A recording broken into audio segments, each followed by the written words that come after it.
Hello, my name's Kayla. I'm 38 years old. I'm a mother to a deaf-mute child and I love her dearly. However, my mother-in-law wasn't the biggest fan of Sierra's disability, to say the least. And she did the worst thing at my daughter's birthday a few months ago, and I want to share that incident with you. Let me first introduce you to my husband, James. James and I met in college. We were in our junior year when we met and we got along great. We decided to give dating a shot, and before we knew it, we were in love. We remained together for the next 7 years. I know usually people get married after dating for 3 to 4 years, but James and I were too focused on our careers to think about marriage. We wanted to be more than financially stable when we got married, so we could do all the things that marked a marriage, like buying a house and having kids. Anyway, it took us a long while to get that stability, and as soon as we were there, we got married. We closed in on a beautiful house, and after we settled in, we began trying for children. It took us quite a while, but eventually, I finally got pregnant. We were ecstatic, and even though I was on the scale for a risky pregnancy, James and I were hopeful that everything would be normal. I made sure to study up on what's best for a healthy baby and followed a very healthy lifestyle for 6 months of my pregnancy. It wasn't an easy pregnancy at all, though. I had a large number of issues crop up due to it, and I was at risk for diabetes as well. Every day was painful, but I powered through. But then one day my blood pressure spiked too high and I had to be induced into labor. If I hadn't been induced, my baby would have died, and James and I did not want that. However, things only went further sideways, so I was rushed into the operation room for an emergency C-section. I lost a lot of blood that day, almost died, but thankfully the doctors and nurses worked really hard to stabilize me. Since my daughter was born very prematurely, she had to be put in the NICU until she was healthy enough. Let me tell you, those were the hardest 3 months of my life. I cannot even begin to tell you how much of a nightmare it was to wake up every day wanting to hear the sound of my baby, but only waking up to a silent house. Thankfully, my daughter made it, and she was a healthy baby. The doctor told me that my daughter Sierra was showing some abnormalities, and after a few tests, they determined that Sierra was going to be deaf and mute. Her ears and vocal muscles didn't have enough time to develop properly, but the doctor told me that they could still conduct tests every few months to see if she could get an implant to hear. Truthfully, I didn't care about that at the time. I was just overjoyed that my baby was healthy and alive. It took a while for James and I to recognize signs of distress and such in Sierra, but we did it. Caring for a deaf and mute baby was something I was not prepared for at all, but I loved my child so fiercely that I knew that I'd do whatever it took to raise her right. Anyway, James and I took 2 months to ourselves and didn't let our families meet Sierra. We wanted to spend as much time as we could just bonding with Sierra before we'd be swarmed by the rest of our families. When we finally let our families meet Sierra, the last person to meet her was my mother-in-law, Celine. James and I had a complicated relationship with Celine, to say the least. She always had to have her way with things, and if she didn't get it, she'd force her way to it. James is the youngest of 4 brothers, so he watched his mother raise all of them by herself. And he had a lot of respect for her. I did too. Which is why we brushed off a lot of her behavior. Anyway, she was the last to see Sierra because she had been out of state visiting some friends. When she came over, James let her into the house while I was feeding Sierra. I was upstairs, but I could hear their conversation perfectly. "Hi, Mom, come in. How you doing?" "I'm really happy. I finally get to see my grandchild." "I'm glad that you're happy. Sit in the living room. Kayla's feeding Sierra, and she'll bring her down in a minute." Why did you guys even make me wait so long to meet my granddaughter? We just wanted some time to bond with the family, especially since, Sierra was born prematurely. You should have at least let me see her at the hospital. We didn't want to risk anything. Kayla was a mess and she was in no mood to socialize or be around anybody else. The way you let that wife of yours behave will make her feel like she's the Queen of Sheba. Please don't be rude now. Kayla's been through enough. Yeah. Anything else I need to know before the Queen arrives? Also, since Sierra was born prematurely, her body didn't get time to develop fully. Oh no, is she okay? I feel like this is something you should have informed everybody about immediately.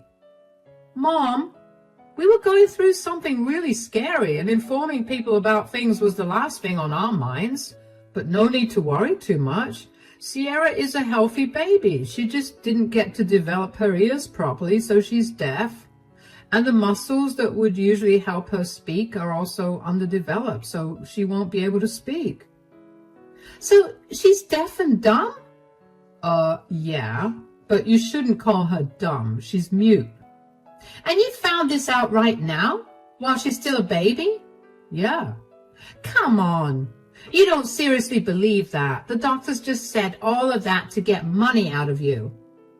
Mom, please keep your opinions to yourself. Like I said, Kayla's been through a lot and she doesn't want to hear your opinions. Be nice to her today and just be grateful that you get to see Sierra. Fine. But don't expect me to remain silent about this for too long. Hi, Celine. Look who's here. Oh, there's my granddaughter. She's so cute. I heard everything that Celine had said, and let me tell you, I was not happy about it. She sounded so entitled and weird about Sierra's disability. I couldn't help but feel like she was going to be difficult to deal with in the future, and I was right. Over the next 3 years, Celine was an absolute pain. She wouldn't stop giving me her insights and opinions about Sierra's disability. She never insisted I did anything, and if I got even a little defensive, she'd tell me not to overreact because she was just giving me her opinions. Whenever I would tell James about it, he'd look defeated and tell me that Celine's behavior was her nature. He'd tell me that she was a traditional woman, so explaining these things to her was not going to change the way that she behaved because she would not accept the explanations. I get being a traditional person, but being traditional doesn't have to mean being ableist. Anyway, I would still bring Sierra around to spend time with Celine because not doing that would become a nightmare for James and me. One particular day, I was supposed to go over to Celine's place with Sierra after a doctor's visit. I ended up running a little late, and when I got there, Celine was standing at the front door looking irritated. Where were you guys? We're sorry we're late. We were at the doctor's. Doctor's? Is one of you sick? No, Sierra just had a checkup. Her doctor put her on some medication to see if she'd be able to strengthen her muscles that are used to talk. He was also checking on her ears to see if there was any way for her to get an implant. I thought I told you that this was all nonsense. Excuse me? Oh, so James didn't tell you. Look, Sierra is still a baby. There's no way a doctor is able to figure out that she's deaf and dumb just by looking at her. Give her body some time to develop, and then you'll see that you're worrying about nothing. Well, medicine has improved enough for doctors to be able to determine deafness in infancy itself. Sierra is very much deaf, and no amount of time is going to change that. Why are you so stuck up in your ways of thinking? How am I possibly being stuck up in my way of thinking? I'm trying to do what's best for my child. You clearly didn't do the best for her because you birthed her too early. Are you saying that my daughter's disability was my fault? I didn't say it, but since you're admitting it, I'm not admitting anything. I almost died giving birth to Sierra. Would you rather one of us not be alive? You think I don't feel bad that I robbed Sierra of a regular life? Don't twist my words. I don't care about what you feel. I just care about Sierra. You're wasting your money on useless doctors. That's money that you could be saving for her education. We're not wasting money on anything. We're simply doing our best to make her life as comfortable and accessible as possible. You're going to make her believe that she's deaf and dumb if you keep taking her to these doctors. And how do you know that the medicines they're giving you are not going to prolong her deafness and dumbness? You sound insane. Why in the world would her doctor do that? James and I are working hard to prepare Sierra for the world, and getting advice from doctors is one of the ways. You don't get to say anything about this or how we spend our money because you're not Sierra's parent. Denying Sierra's disability doesn't change the fact that Sierra is deaf and mute. Either drop it or I'm leaving with Sierra. Whatever. Are you at that time of the month? Is that why you aren't understanding what I'm saying? You know what? I'll leave. I expect those words out of some old-fashioned man, not my mother-in-law. Come back. Stop being so overly emotional. You can't keep my granddaughter away from me. I practically ran back to my car after that. I was seeing red. I couldn't believe that any of those words had left Celine's mouth. That was the first time Celine told me that I was a crappy parent, not as an opinion, but as a fact that she believed. Her blaming me for Sierra's disability made my heart hurt like crazy. I felt that guilt every single day, and her telling me that with a smirk on her face made me want to yell at her with every fiber in my body. I tried to calm myself on the way back home. I knew that I needed to get James to talk to his mother whether he liked it or not.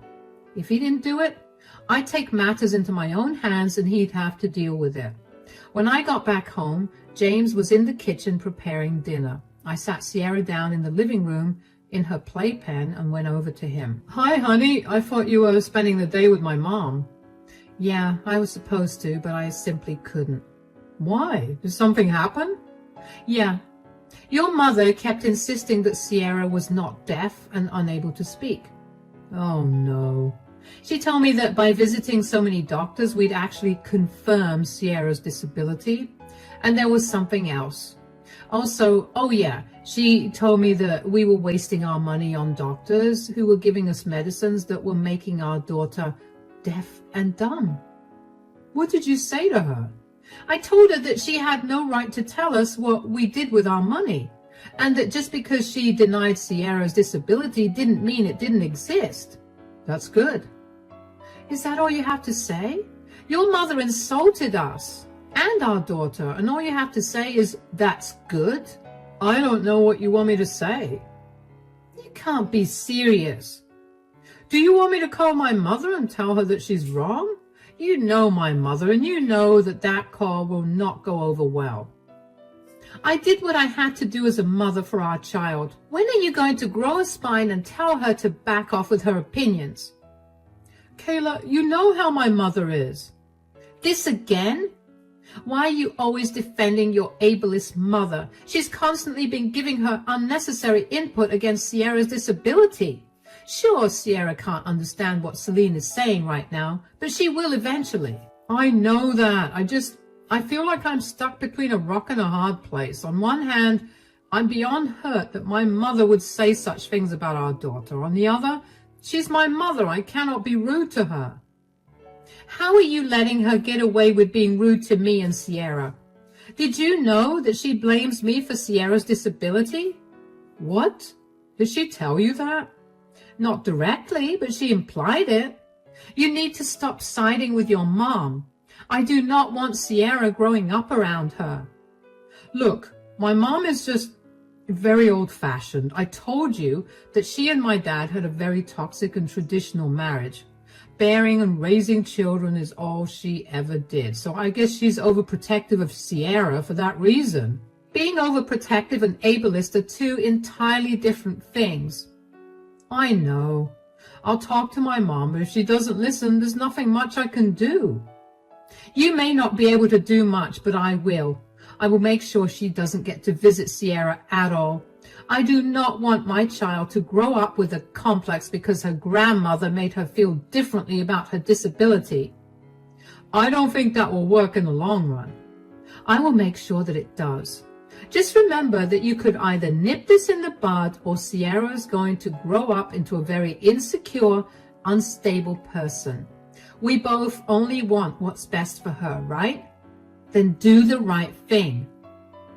I knew where James was coming from. Don't get me wrong. I loved my husband more than anyone else on this planet, but I also wanted him to grow a spine and tell his mother what she was saying was wrong.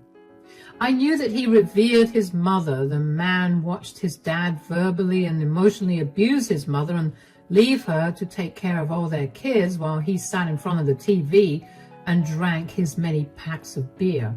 I also appreciated everything Celine did to raise 4 great guys, but that did not excuse how she was so crass with Sierra. James stayed true to his word and spoke to his mother about her language, and she took his word seriously.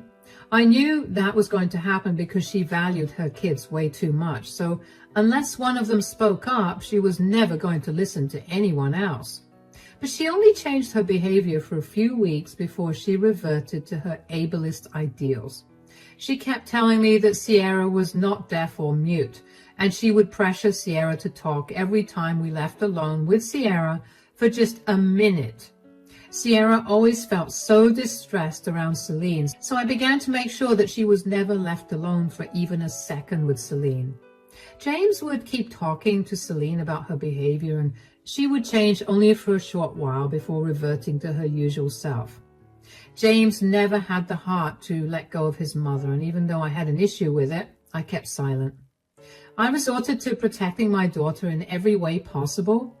This went on for years, and then when Sierra turned 10 years old, we decided to throw a big party for her.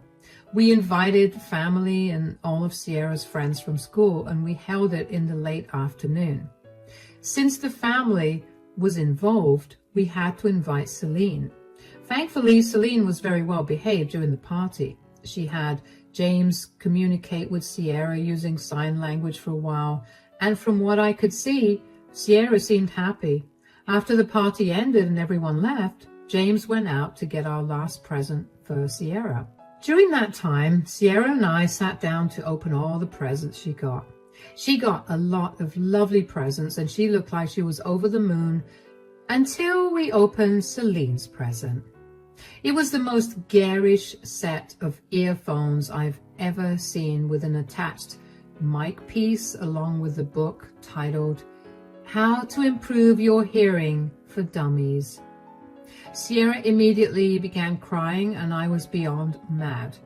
I tried my best to calm Sierra down, but she could not stop crying. She threw away all her presents and ran to her room.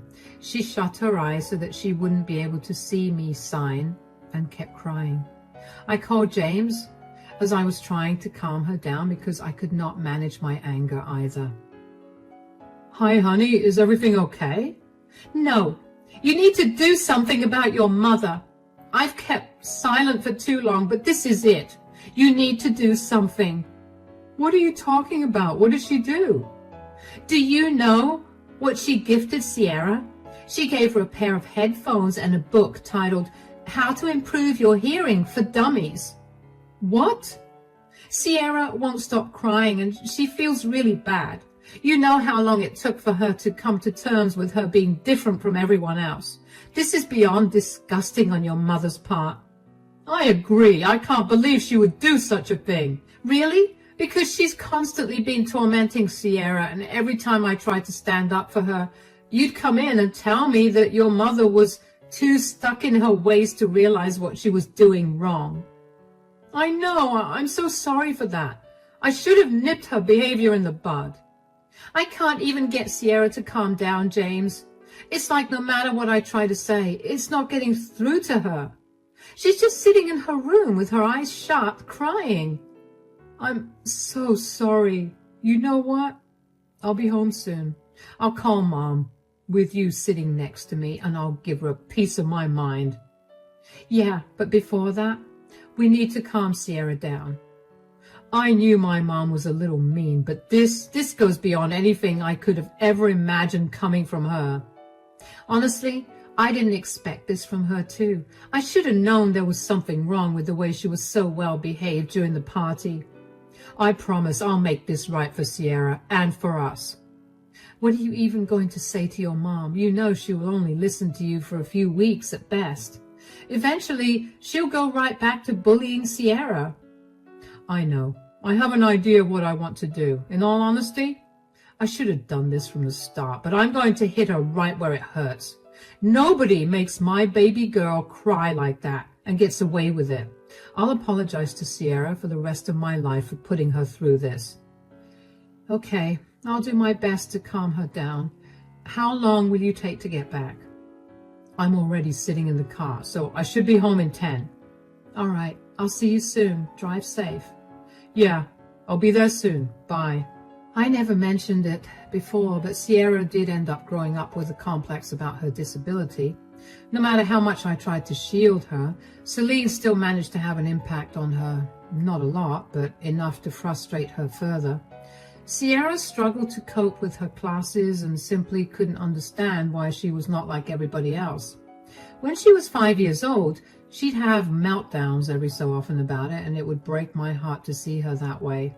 It took James and me a lot of time and love to get her to understand her disability and to make her feel comfortable with herself.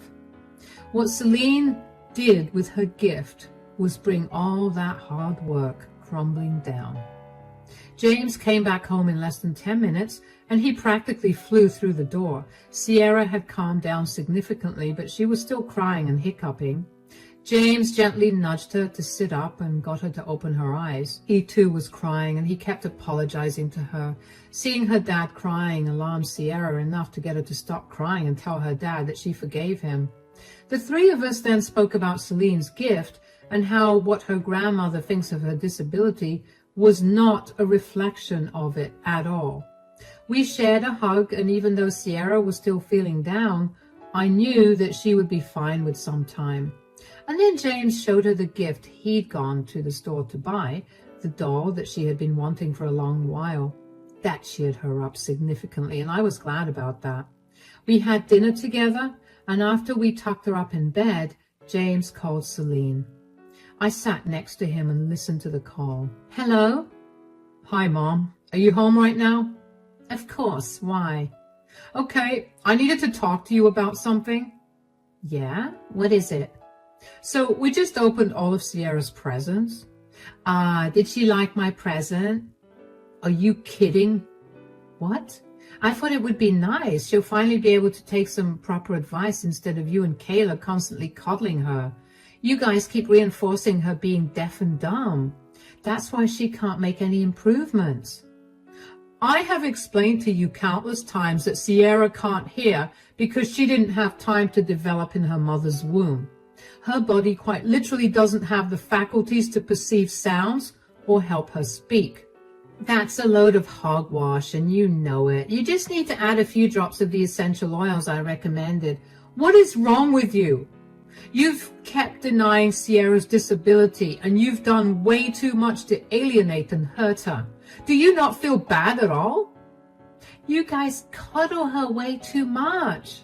She's now gotten used to people treating her differently because you keep telling her she's different. I was just trying to set her on the right path. So you think giving her a pair of headphones and a book on how to hear properly was the right path? Obviously, since her parents won't educate her, I took it upon myself to teach her. You know what? Since you wanted to take something upon yourself, why don't you take it upon yourself and never talk to me again? Why are you being so sensitive to this? This is all Kayla's doing. I told you that girl was no good for you. This has nothing to do with Kayla. Do you know how hurt Sierra was that you gave her that gift? She cried for so long and refused to talk to us at all for an even longer time. So? Kids are strong. She'll get over it. You guys made her too sensitive, and now she can't take the fact that she's not as special as you guys have made her out to be. What is wrong with you?